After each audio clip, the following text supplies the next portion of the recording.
하나님 말씀 요한복음 1장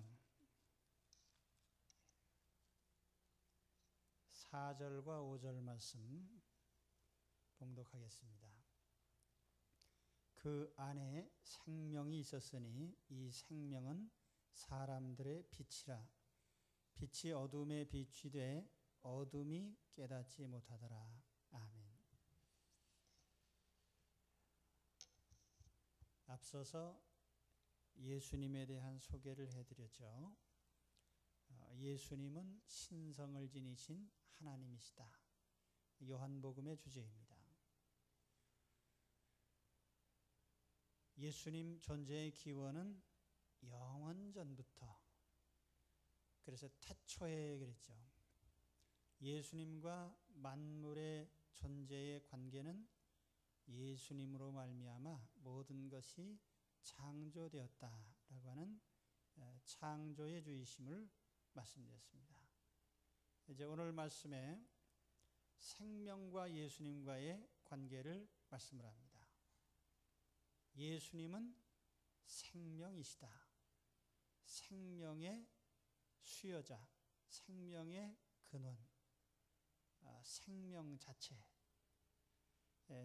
그래서 예수님은 생명이시다 하는 말씀이에요. 오늘 이 생명의 주제로 말씀을 좀 드려야 되겠습니다. 생명이라는 게 뭐냐?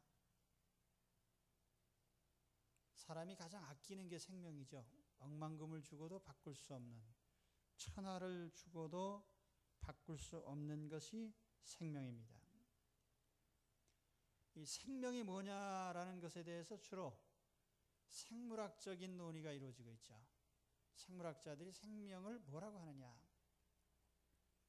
엥겔스 같은 사람은 생명은 단백질의 존재 양식이다, 그렇게 정의를 했어요. 물질 대사가 이루어지는 과정으로 봐서 단백질 효소가 주된 역할을 하기 때문이다. 또 어떤 사람들은 생식과 번식에 초점을 맞춰서 생명작용을 얘기를 하게 됩니다. 그래서 예를 들면 DNA와 같은 핵산, 이런 것이 생명의 본체라고 보기도 합니다. 또 어떤 사람들은 모든 생명체에서 공통적으로 나타나는 이 피드백 현상, 말하자면 제어작용이죠. 그래서 이 제어 자체를 생명의 그런 특징으로 정의를 하기도 합니다. 이런 생물학자들의 생명에 관한 이런 관찰, 주로 그 물질적인 것에 초점이 맞춰져 있죠. 그래서 생명의 기원을 얘기할 적에도 주로 물질적인 측면에서 얘기를 합니다. 그 생명의 기원을 얘기하면은 어떻게 보면 가장 과학적인 규명을 해야 되는데 가장 비과학적인 규명을 하고 있는 것이 생명의 기원입니다. 예를 들어서 오파린 같은 사람이 생명의 기원에 대한 것을 얘기를 한 걸 보면은 생명은 원시 우주 상태, 말하자면 초기 지구 역사에서 우연히 발생한 것이다, 그렇게 얘기를 합니다. 우연 발생. 그런데 후대에 파스테르나 코흐 같은 학자들은 생명 속생설이라는 것을 주장을 했어요. 바이오제네시스라고 하는데 어버이가 없이 생명체는 태어날 수 없다고 하는 아주 간단한 생명체의 그 현상을 얘기를 한 겁니다. 그 어버이가 없이 자녀가 태어날 수 없다, 이게 생명체의 특징인데, 그러면 모든 생명체는 다 유전자를 가지고 있고 또 그 부모의 어떤 형질을 자녀가 물려받도록 그렇게 되어 있습니다. 그래서 이제 이 생명의 기원에 관해서는 크게 보면 두 가지 설이 있다고 볼 수 있습니다. 하나는 자연 발생설이죠. 앞서 말씀드린 것처럼 우연히 생명이 생겨났고 그 생겨난 생명이 어떤 형질을 자손에게 유전적으로 물려주는, 그래서 그런 자연 발생을 했지만은 말하자면 유전적으로 자녀를 생산하고 이어가는 그런 형태를 얘기한 겁니다. 또 한 가지는 창조론이죠. 어떤 근원을 따지고 올라가다 보면은 결국에는 어떤 최초의 부모 세대를 얘기하지 않을 수가 없는데, 그 최초의 부모 세대라고 하는 것이 자연 발생했느냐, 우연히 생겨났느냐, 아니면 어떤 아주 이성적 존재에 의해서 지음을 받았느냐, 그 두 가지 설입니다. 성경은 창조를 얘기를 하고 있습니다. 그리고 일반적인 과학에서는 이제 자연 발생했다. 그리고 그 자연 발생의 원인은 물론 우연이죠. 우연히 발생을 해서 그것이 후손에게 물려주는 형태가 됐다라는 것입니다. 그러나 이와 같은 생명에 관한 이야기들은 다 물질적인 관점에서 얘기를 한 거예요. 그러나 우리의 생명을, 특히 인간의 생명을 물질적인 작용으로만 설명하는 데에는 많은 어려움이 있습니다. 가령 예를 들어서 어떤 원소를 유전자의 구조로 배열을 해놓으면 저절로 생명이 되느냐? 생명이라는 것은 물질 이상의 무엇이라고 우리는 알고 있습니다.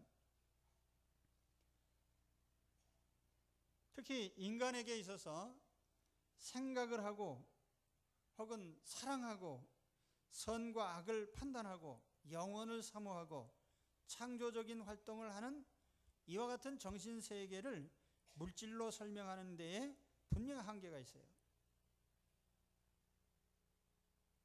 창세기에 보면은 창조에 관해서 만물의 창조를 다 얘기합니다. 그 가운데 인간의 창조를 보면은 두 가지 인간은 구성 요소를 가지고 있어요. 하나는 하나님이 흙으로 사람의 몸을 만드신 거죠. 그리고 그 다음에는 하나님의 숨을 불어넣으셨다. 그래서 생명이 됐다. 그렇게 설명을 합니다만은 이를 우리가 영혼으로 생각을 합니다. 그래서 인간은 흙이라고 하는 재료에 의해서 육체가 만들어졌고, 또 거기에 영적인 생명력, 영혼이 하나님께서 지으셔서 그 육체에 불어넣으신 겁니다. 그래서 인간의 생명작용은 사실은 이 영혼의 생명에서부터 시작이 됩니다. 영혼이 살아있느냐, 그 영혼이 죽었느냐. 사도 요한은 그 영생이라는 말을 즐겨 사용을 했어요. 생명이라고 하는 그 조에라고 하는 단어 앞에 그 아이온이라고 하는 수식어를 붙여서 아이오니오스 조에, 에버래스팅 라이프, 영원한 생명, 흔히 우리가 영생이라고 하는 거죠. 사람이 육체적으로 보면은 한시적인 것이고 흙으로 돌아갑니다만은 그 영혼의 측면에서 보면은 영혼은 소멸되지 않는 것이고 그것은 영원한 존재의 양식을 가지고 있습니다.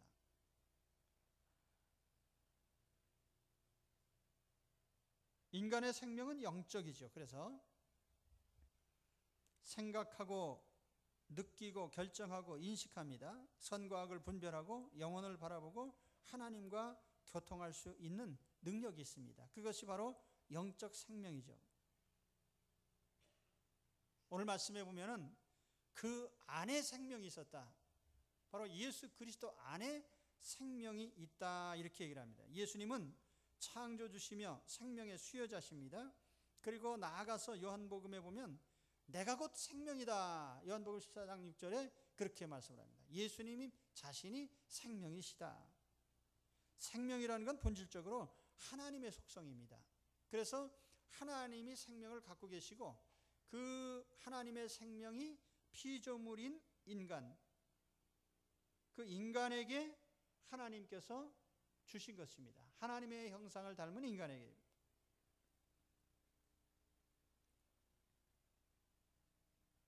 그래서 우리가 생명을 얘기할 적에 생명은 우리 육체적으로 살아 움직이는 그 육체적인 어떤 생명을 얘기하는 것이 아니라 우리 인간에게 대해서는 우리 영혼의 생명을 얘기하는 겁니다. 바로 예수님은 그 생명을 주시는 분입니다.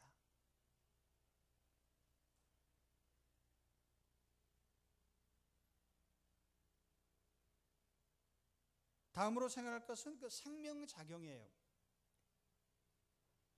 자, 우리가 육체적으로 살아있느냐 하는 것은 판별이 가능합니다. 뭐 심장이 뛰고 뇌가 작용을 하고 그러면 살아있다고 하고, 뇌가 활동을 안 하거나 또 뭐 심장이 뛰지 않으면 그 사람 죽었다고 합니다.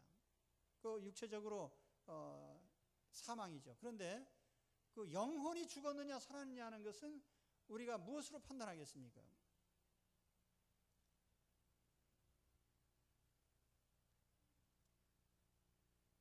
그래서 그 점에 대해서 이제 오늘 말씀에 표현한 것이 이 생명은 사람들의 빛이다 이렇게 얘기를 합니다. 생명이라는 것이 사람들 속에 있을 때 빛으로 나타난다. 어떤 생명의 결과로 사람들 속에 나타나는 생명 활동의 결과가 어떤 빛으로 드러난다. 이 빛이란 말이 사실은 상징적인 표현이에요. 물질적인 빛을 얘기한 것이 아니라 그 영혼의 생명이 있다고 하는 증거로 사람들의 그 영적인 생명의 어떤 작용이 외부로 나타나게 되어 있는데, 영혼이 살아있다고 하는 그 증표가 드러난단 말이죠. 그 왜 요한이 사람들 속에 있는 생명의 그 증거가 바로 빛으로 나타나느냐, 이 빛이란 말을 왜 썼을까? 사실 빛은 상징성이 강한 말입니다. 사도 요한이 요한복음 쓸 때 제일 많이 쓴 말 가운데 하나가 여기 영생이란 말도 많이 썼고, 또 사랑이란 단어도 많이 썼고, 또 빛이라는 용어도 많이 썼습니다. 근데 이거 다 연관성이 있어요. 생명, 빛, 사랑. 영혼의 생명이 있으면 그 살아있는 증표가 빛으로 나타나고, 그 빛의 속성 중에 가장 대표적인 것이 사랑이란 말이에요.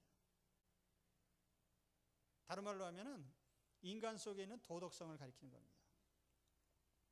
옳고 그름을 판단하고, 정의로운 삶을 추구하고, 진실한 삶을 추구하고, 혹은 거룩을 추구하고, 사랑하고, 소망을 가지고, 기뻐하고, 이런 것들이 다 뭡니까?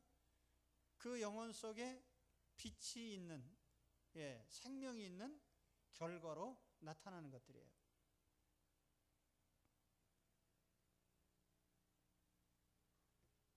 창세기 1장에 하나님이 인간을 지으실 때 하나님이 형상으로 지었다고 그렇게 말씀을 합니다. 하나님이 형상이 뭐냐? 바로 이것이에요. 인간의 내면에 있는 도덕성. 이 하나님 형상 속에는 영성도 포함되어 있고 인격성도 포함되어 있고, 그렇지만 그 중에 중요한 것이 뭐냐면 내면적인 도덕성입니다. 에베소 4장 24절에 보면 하나님을 따라 의와 진리의 거룩함으로 지으심을 받은 새 사람을 입어라. 우리가 예수님을 믿을 때 우리가 본래 창조 때에 받았던 우리의 하나님 형상, 그 가운데 중요한 의, 거룩, 진리, 이와 같은 우리의 그 생명의 속성들이 회복이 된다는 거예요.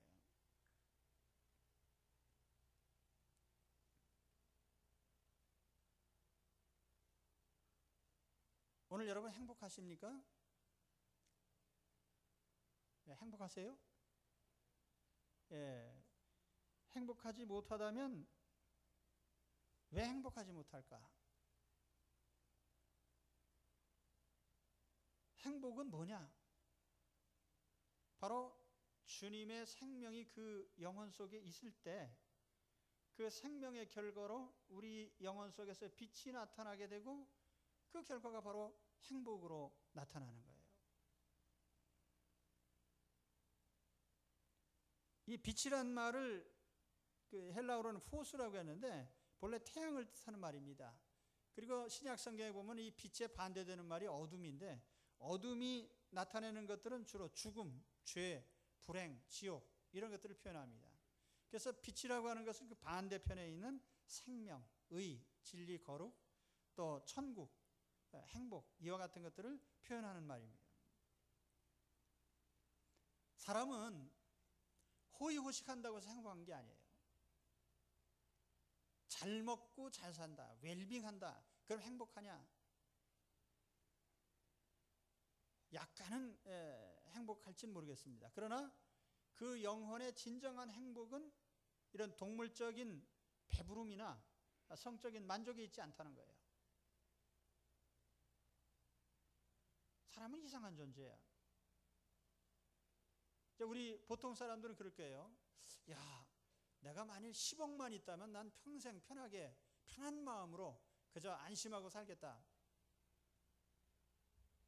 근데 어떤 사람은 정선 카지노에 가가지고 300억을 날려요. 아니 10억만 있어도 행복하겠다고 생각을 하고 있는데 300억을 가진 부자가 왜 거기 가가지고 돈을 날리고 그 우울함에 빠져 있을까? 바로 사람의 영혼에 생명이 없을 때 억만금을 가지고 있어도 그것이 행복이 될 수는 없어요. 왜냐하면 영혼에 빛이 없거든요.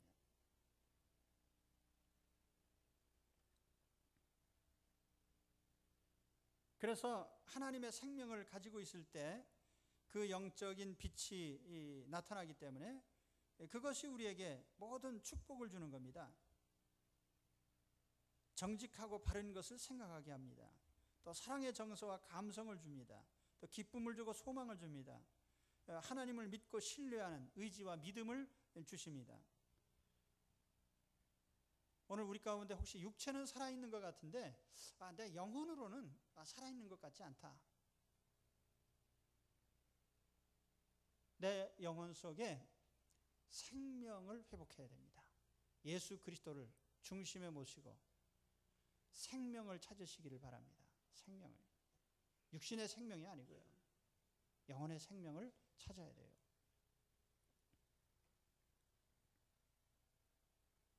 자, 그 다음으로 가서 보면은 이 생명의 유일성, 자, 생명의 유일성을 오늘 말씀하고 있어요. 자, 우리에게 생명이 몇 개입니까? 생명이 2개 있는 분이 있습니까? 하나 스페어로 가지고 다니신 분은. 죽으면 다시 불어넣어갖고, 그 뭐예요? 터미네이터인가 뭔가 죽으면 또 살아나고 또 살아나고요. 사람의 생명 하나예요. 우리의 생명이 하나이듯이 생명의 근원도 하나뿐입니다. 오직 하나님만이 유일한 생명의 근원이십니다. 우리 지구를 살리는 빛은 태양 하나뿐이에요. 모든 생명체가 거기 의존하고 있습니다. 마찬가지로 예수 그리스도만이 스스로 빛을 비춰주시는 유일한 빛의 근원이십니다. 빛의 원천, 광원, 오리지널 빛. 그래서 예수님 뭐래요? 나는 세상의 빛이다. 이 세상이라고 하는 건 세상 어둠의 사람들 속에 빛이 있다면 내가 그들의 빛이다. 유일한 근원이다. 그것을 말씀한 겁니다. 그래서 요한복음 1장에 예수님을 참빛이라고 그랬어요. 참빛. 거짓빛도 있다는 거죠. 광원이 아닌 빛으로 스스로 내지 못한 거짓빛이 있다는 거죠. 생명의 빛은 오직 그리스도 안에 있습니다. 자, 우리가 지구상에서 생명체가 살아가려면 적어도 4가지가 있어야 됩니다. 첫째는 빛이죠. 태양빛. 모든 식물이 다 광합성 작용을 하려면 태양빛을 받아야 됩니다. 그래서 태양은 지구의 유일한 빛이죠. 생명을 살리는 빛이죠. 또 공기가 있어야 됩니다. 생명체들이 산소가 없으면 살 수가 없잖아요. 공기. 또 물이 있어야 됩니다. 물이 없으면 생명체가 존재할 수 없어요. 그리고 또 양식이 있어야 됩니다. 그런데 요한복음에 보면은 예수님을 가리킬 때 이 네 가지 표현을 쓰는 거예요. 예수님은 빛이시다. 예수님은 공기시다. 공기라는 표현은 없지만은 예수님께서 숨결을 불어넣으시고 부활하신 후에 성령을 받으라 그런 말씀하셨어요. 주님의 숨결. 또 예수님은 나는 생명의 물이다. 나를 믿는 자는 그 배에서 생수의 강이 흘러나리라. 내가 주는 물을 마시는 자는 다시 목마르지 않는다. 주님 자신을 물에 비유하셨어요. 나는 생명의 떡이다. 그래서 예수님은 이 중요한 네 가지 생존에 필요한 빛과 공기와 물과 양식, 예수님 자신을 그렇게 표현하셨어요. 왜 그렇게 표현하셨어요? 예수님이 우리를 살리는 생명이시기 때문에 그렇게 표현을 한 겁니다.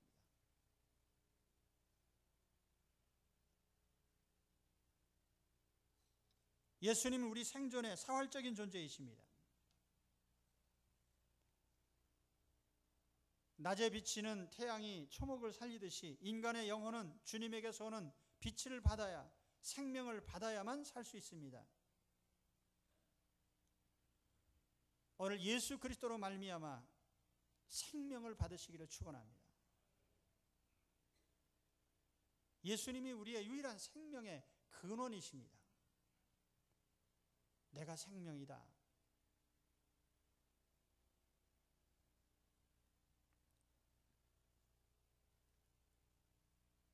그 다음에 말씀해 보면은 5절에 빛이 어둠의 빛이 돼 어둠이 깨닫지 못하더라. 이 어둠과 빛의 관계인데, 여기 어둠이라고 표현한 것은 영적으로 하나님과 단절된 인간들, 그래서 영적으로 사망 상태에 있는 인간을 가리키는 말입니다. 어둠. 그래서 성경이 사도 요한이 말하는 어둠이라는 개념은 하나님과 관계가 끊어진 인간들의 영적 상태를 말하는 거예요. 그런데 그 영혼이 어떻게 돼 있어요? 어둠에 있는데 빛에 대해서 감지할 능력이 없다는 거죠.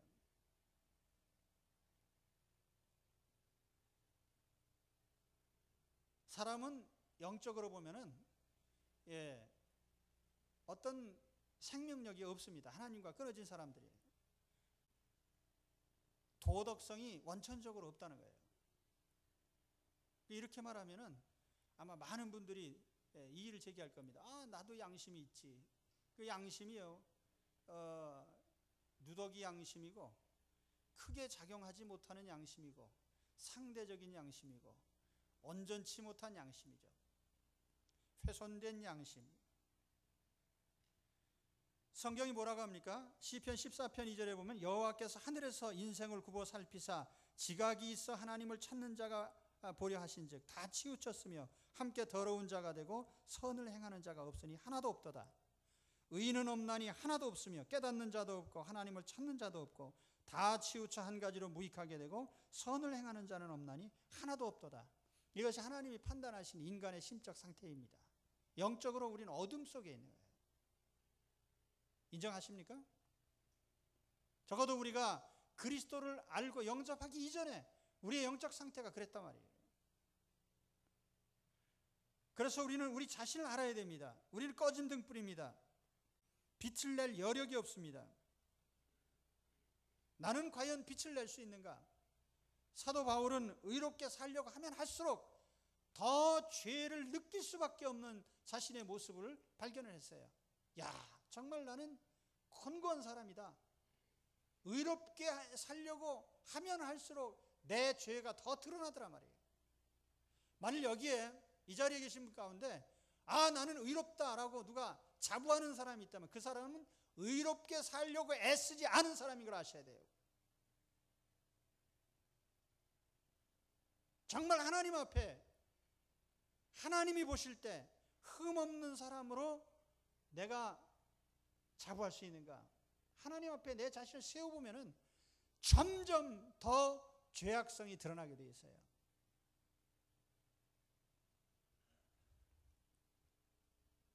문제는 뭐냐면 이러한 자기의 실상을 사람이 알지 못하고 있다는 사실입니다. 여기 깨닫는다는 말이에요.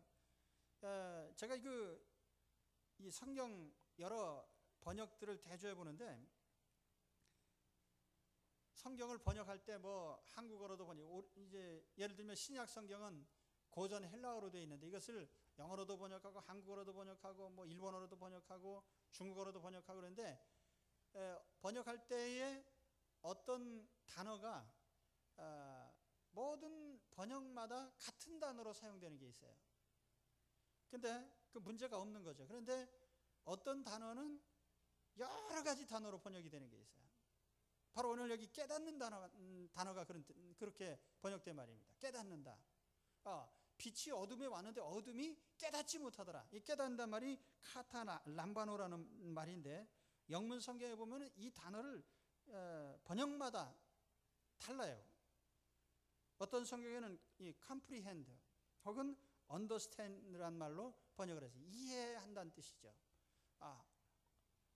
어둠에 빛이 갔더니 이해하지 못하더라. 또 어떤 성경에는 이 distinguish라는 말을 썼습니다. 이렇게 구별하고 분별하고 하지 못하더라.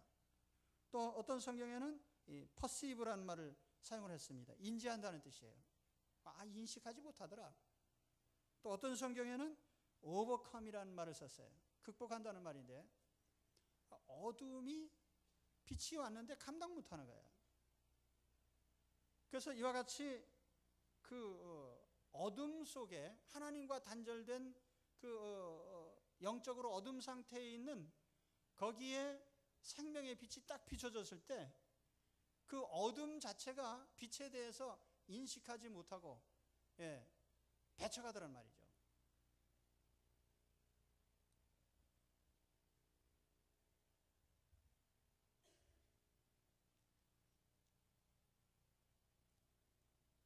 좀 어렵습니까? 빛이신 예수님이 죄인들 가운데 나타나셨더니 죄 많은 인간들이 참 생명의 빛이신 예수님을 알아보지 못하고 배척하더라 그 말이에요. 말이 좀 쉬워졌습니까?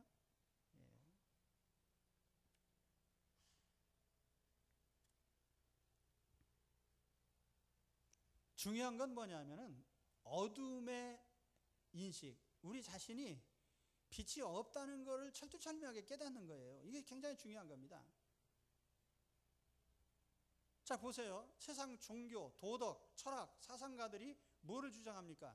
내 안에 있는 빛을 깨워라. 그래서 너는 빛이 될 수 있다. 이렇게 가르치는 거예요. 그런데 성경에는 어디에도 너는 내 안에 있는 빛을 깨우면 네 자신이 빛이 될 수 있다고 가르치지 않습니다.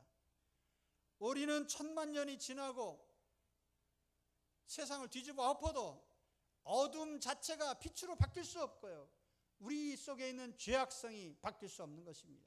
그것이 인간의 모습이에요. 이런 인간의 자기 인식 속에서 출발하는 것이 우리 기독교 신앙입니다.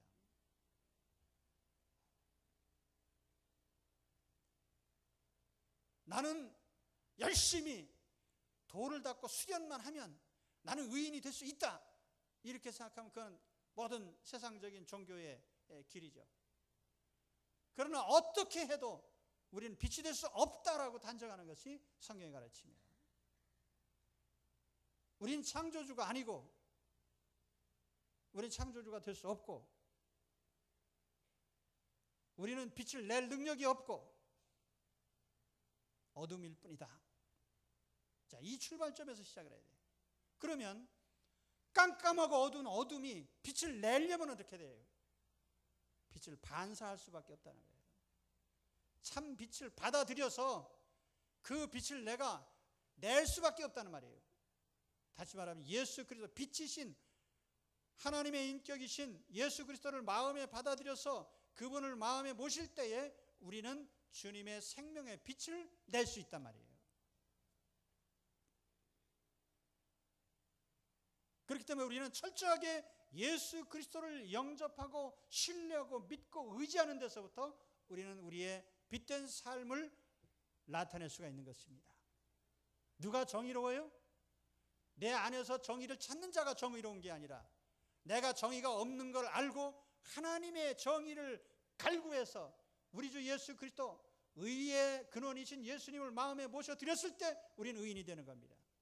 내게 사랑이 없는 걸 철저하게 깨닫고 내가 사랑을 생산하려고 하지 않고 사랑의 본체이신 예수님을 내 마음에 받아들여서 그 예수님을 모시고 의지할 때 사랑의 사람이 되는 겁니다.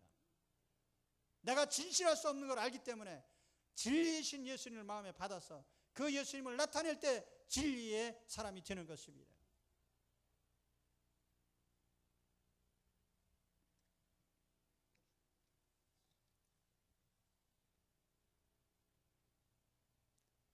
구약의 위대한 신자인 다윗, 신약 성경에서 위대한 사도인 바울, 똑같이 둘이 인식하고 있는 바가 뭐냐면 로마서 4장 4절에서 8절 사이에 보면은 바로 그런 말씀이 나옵니다. 자, 어떤 사람이 일을 했는데 일하고 품삯을 받으면 그 품삯은 은혜로 받는 게 아니라 대가로 받는 거예요. 내가 일을 했기 때문에. 근데 일을 안 했는데도 품삯을 받는 일이 있다면 그거는 대가가 아니라 선물인 거죠. 은혜인 거죠. 자, 죄인이, 의가 없는 사람이 의인 취급을 받는다면 그것은 하나님의 은혜요 선물인 겁니다.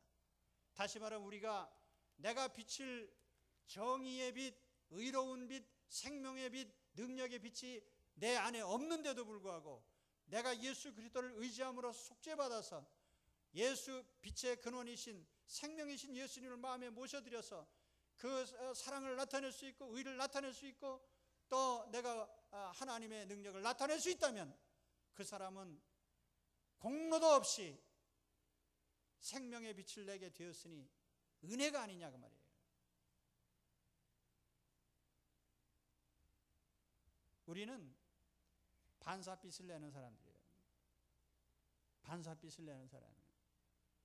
그렇기 때문에 중요한 건 뭐냐면 우리가 거울과 같이 우리가 깨끗해야 되고 또 울퉁불퉁 구겨지지 않아야 됩니다. 거울이 구겨지면 어떻게 돼요? 형상이 찌그러지잖아요. 제대로 빛을 반영할 수가 없어요. 그것이 뭡니까? 우리 자신 속에 진실된 마음으로 빛을 받아들여야 된다는 거예요. 예수 그리스도 생명이신 예수님을 마음을 활짝 열고 받아들여서 충실히 주님만 반영하는 그런 분들이 되시기 바랍니다. 그때 우리는 생명의 모든 혜택을 누릴 수가 있어요.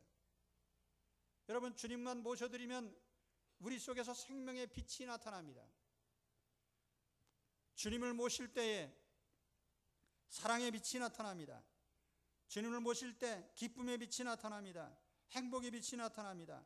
긍정적인 마음의 빛이 나타납니다. 소망의 빛이 나타납니다. 정의의 빛이 나타납니다. 선량함의 빛이 나타납니다. 주님을 마음에 모실 때에 믿음의 빛, 신뢰의 빛이 나타납니다.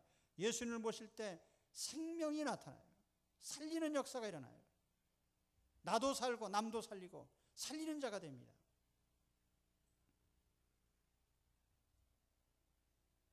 이런 말씀을 드릴 때에 아멘 하는 자에게 복이 있을지어다. 자, 오늘 생명에 대해서 말씀드렸어요. 생명은 우리 영혼 속에 주님이 오셔서 우리 영혼을 살리실 때 거기에 생명 현상들이 나타난다. 빛으로 나타난다. 오늘 우리는 바로 이걸 회복해야 돼요. 여러분, 예수 그리스도 안에서 우리가 얻을 가장 큰 축복이 뭐예요? 갑자기 떼돈 버는 거예요? 아니면 내가 건강하게 되는 거예요? 때로는 그래요. 차라리 돈 없는 게 돈 있는 것보다 더 영적으로 유익하게 될 때가 있습니다. 때로는 병드는 것이 육체적으로 건강한 것보다 더 나을 때가 있어요. 무슨 뜻인지 아실 겁니다. 영혼이 살아야 산 자입니다. 그렇기 때문에 예수 그리스도를 마음에 영접하시고요, 영혼을 살려내시고 내 모든 삶을 통해서 그 생명의 빛이 여러 방면으로 나타나는 그런 분들이 되시기를 축원합니다. 아무개 집사님만 지나가면 거기서 막 그냥 생명이 발산이 돼요. 막 빛이 나타나요. 우리 권사님, 장로님, 만나기만 하면 생기가 솟아나요. 왜? 생명의 빛이 있으니까. 만나기만 하면 스트레스 받고 짜그러들고 우울해지고 근심에 빠지고 그런 사람이 아니라 만나기만 하면 생명을 느끼고 체험할 수 있는 분들이 되시기를 축원합니다. 기도하겠습니다. 하나님 아버지 감사합니다.